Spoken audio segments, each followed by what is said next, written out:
Down by Ocean Beach, I sat next to a simple soccer field. Lime green grass, unevenly trimmed, white goalposts that stare each other down across the field, a simple chain fence surrounding its perimeters. With white daisies sprinkled across its lawn, the soccer field seems to hold no threat to the residents and soccer-playing children of San Francisco. And yet, a controversy has developed over this area.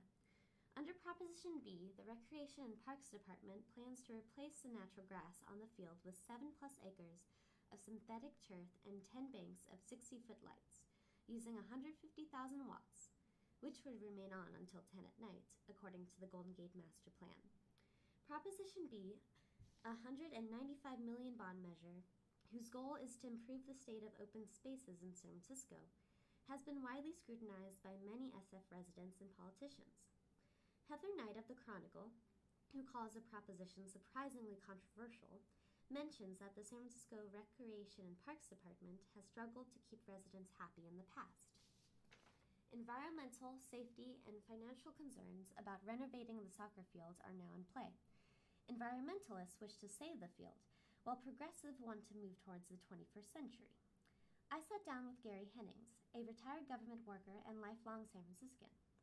While he sees no point for synthetic turf to replace natural gas, believing that just as many, if not more, injuries occur on the easier-to-manage but dangerous-to-use turf, he believes that the lights will offer more protection for residents.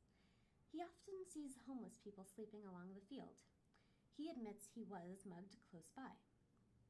He says it gives our children some place to go play where it's safe, a controlled environment. Apparently, safety issues play a large role in this debate.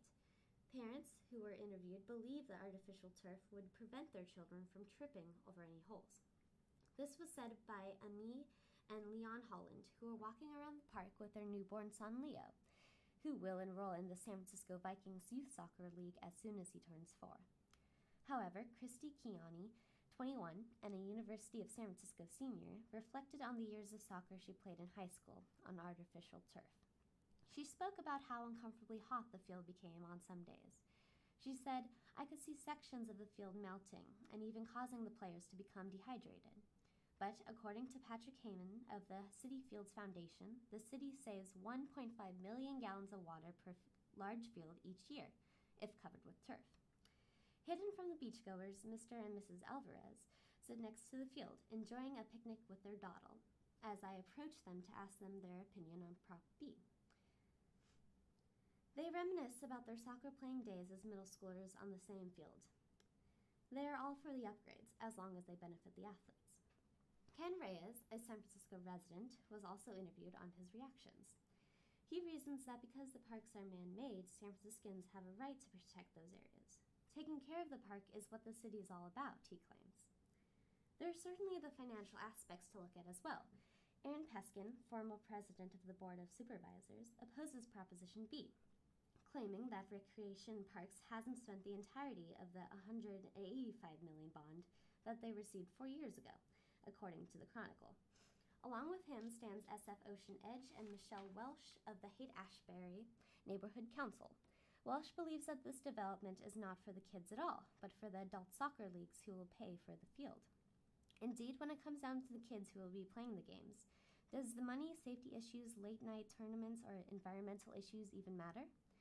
Vicki Kreckler, 20, was interviewed, and as she sat at Ocean Beach, babysitting a boy wearing cowboy boots and a red soccer jersey, she said, "I don't think most kids care about playing on turf, or that late at night where they would need lights." The boy Jack sat engrossed in his plate of nachos, his stuffed toy dog on a leash by his side. When asked his opinion by Kreckler's questioning eyes, he seemed to be little concerned, and replied, "Lights? Huh?" Kreckler then replied matter-of-factly, "They just want to have fun."